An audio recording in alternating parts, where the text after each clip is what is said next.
Have you ever looked in the mirror and felt like time has stolen something from you? The face staring back isn't quite the same as the one you remember.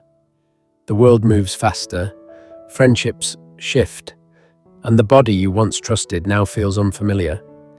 Aging is a journey full of change, and let's be honest, it can feel like a struggle. But here's the truth. The real battle isn't against aging itself. The struggle is against our resistance to it. The Buddha taught that suffering arises when we fight the natural flow of life. Impermanence, anicca, reminds us that everything changes. That truth is not something to fear. In fact, it's the key to freedom. We spend so much time holding on, trying to freeze moments, trying to preserve what must inevitably change.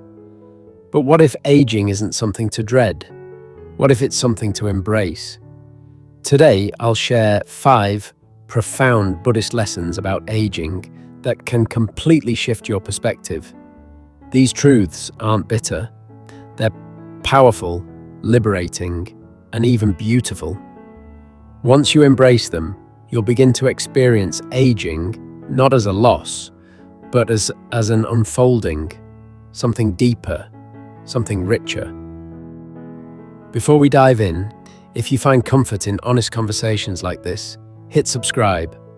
We share stories that don't just pass time, they help make sense of it. You'll be forgotten faster than you think, and that's okay. One of the hardest truths to accept is this. Most of us are remembered less than we imagine. The career you built, the home you cherished, the stories you told, all will eventually fade.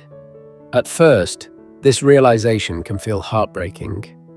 We spend our lives striving to make a difference, hoping our efforts leave a lasting mark. But time moves forward, with or without us. Children get busy, friends have their own lives. The world's attention shifts elsewhere. Buddhism offers a liberating perspective here. The Buddha taught anatta, the truth that there is no fixed, permanent self. Just as waves rise and fall in the ocean, so too do we arise and pass away, leaving ripples that merge back into the great flow of life. Our goal should not be to be remembered, but to be fully present in each moment. A Zen story captures this well. A young disciple once asked his master, "Does it not sadden you that when you pass away, people may forget your name?" The old monk smiled and pointed to the river flowing past the temple. "Tell me," he asked, "where is the water that was here yesterday?" The disciple hesitated. "It has flowed on," the monk said. "And yet the river remains." The lesson, it isn't the name we leave behind that matters, but the current of our actions, the kindness, the love, the wisdom that endures. Think of it this way. Do you remember the name of every teacher who inspired you? Probably not, but their influence still shapes you. Their presence lives on, even if their names don't. So let go of the need to be remembered. Be kind, be present, and let your actions create ripples of goodness. That is how you leave a true legacy. Here is a takeaway. Each day, choose one small act of kindness. Hold the door, write a note, or simply smile. Let your legacy live in moments, not monuments. Your body will change, so befriend it instead. Once you could run upstairs without a second thought. Now, your knees protest even a short walk. The body you once trusted moves with caution, reminding you with each ache that it's not what it used to be. It can feel like a betrayal, but the Buddha would say, this is simply nature at work. Just as trees shed their leaves in autumn, the body too must change. The problem isn't aging itself, it's our attachment to youth. Instead of resenting your body, treat it as your oldest companion. It's carried you through every adventure, healed from sickness, endured stress, and kept you alive through it all. It deserves gratitude, not resentment. A parable tells of an old monk who struggled to complete daily tasks. Frustrated, he asked his teacher why his body no longer obeyed him. The teacher handed him a cracked clay pot and asked, "Is it useless because it leaks?" The monk shook his head. "No, it still holds water. And the water that escapes nourishes the earth," said the teacher. "So it still serves a purpose. Your body is like that pot. It's changed, but it still has purpose. Perhaps you can't run as fast, but you can still walk. Perhaps your hands shake, but they can still reach out in kindness. A frail body does not mean a frail spirit. So listen to your body. Rest when it needs rest. Move gently. Feed it well. Thank it for all it has carried you through. Befriend it, and it will carry you forward with grace. Let's place your hand on your chest and thank your body out loud for one thing it did for you today. That gratitude will soften frustration. You can't keep everyone in your life, and that's natural. As you grow older, you'll notice people drifting away. Friends who were once inseparable become distant. Family members who used to call regularly become occasional visitors. Some disappear without explanation, leaving silence where laughter used to be. It's easy to take this personally, to wonder, did I do something wrong? But Buddhism reminds us, everything is impermanent, including relationships. People come into our lives when we need them. They leave when their role in our story is complete. Just as seasons change, so do the people around us. A monk once asked his master, "Why do people leave us when we love them?" The master pointed to a river. Each drop flows past us, never staying in one place. Some travel together for a while, others separate quickly. People are like that. Their departure doesn't diminish their presence in your life. It only changes its form. Think about it. Reunite with an old friend after years, and sometimes it feels like no time has passed. That's because love doesn't vanish with absence. It becomes part of who you are. So instead of mourning every lost connection, cherish the ones that endure. Value the neighbor who smiles, the grandchild who listens, the friend who still calls. And keep your heart open. There is always space for new friendships, no matter your age. Here is a takeaway. Each week, reach out to one person, whether a longtime friend, a family member, or someone new. Connection is a practice, not an accident. You no longer look young, and that's a gift.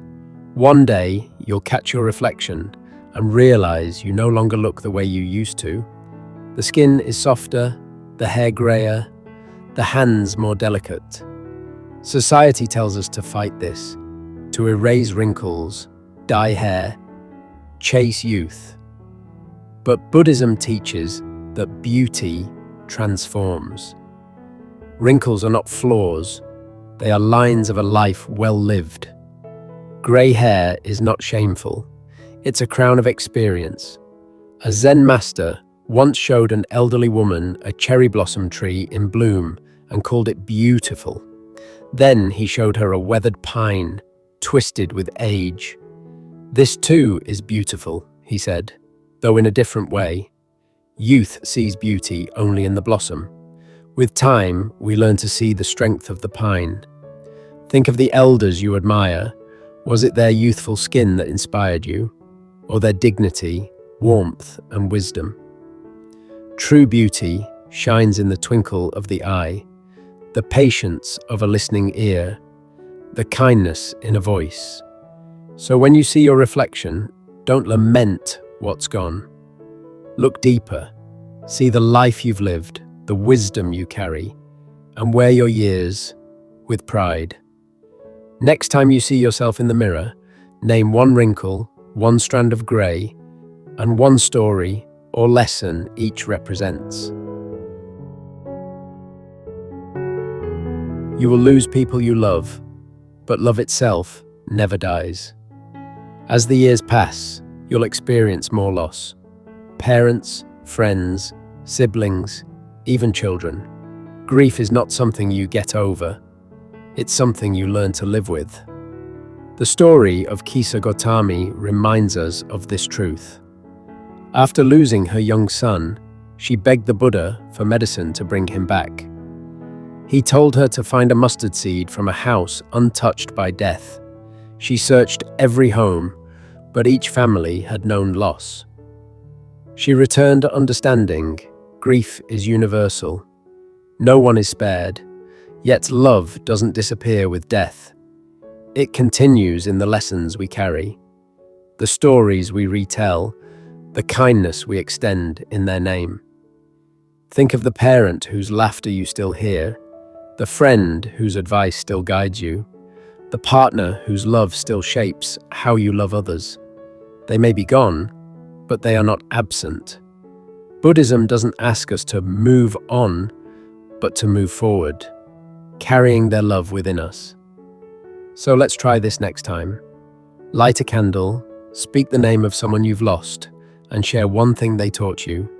In that moment, they are alive in you. Aging is not a punishment, it's a privilege. Every year, every wrinkle, every grey hair is a mark of the life you've lived, the lessons you've learned, the love you've shared. Society teaches us to resist aging, to fear it, to see it as loss. But Buddhism teaches otherwise. Aging is not the enemy, fear is. When we resist change, we suffer. When we cling to youth, we miss the gifts of age. Wisdom, patience, presence. The moment we surrender to life's flow, we unlock peace. So ask yourself, will you fight against time or embrace it with gratitude? Will you dwell in the past or celebrate what still is? Aging isn't the closing of a book. It's simply the turning of a page. And the next chapter, it's yours to write. And remember this, aging isn't just about letting go. It's about receiving the deeper connections, the quieter joys, the wisdom that comes only with years. In that light, every day becomes not something taken, but something given. If this message spoke to you, share your thoughts in the comments. Which of the 5 lessons resonated most with you?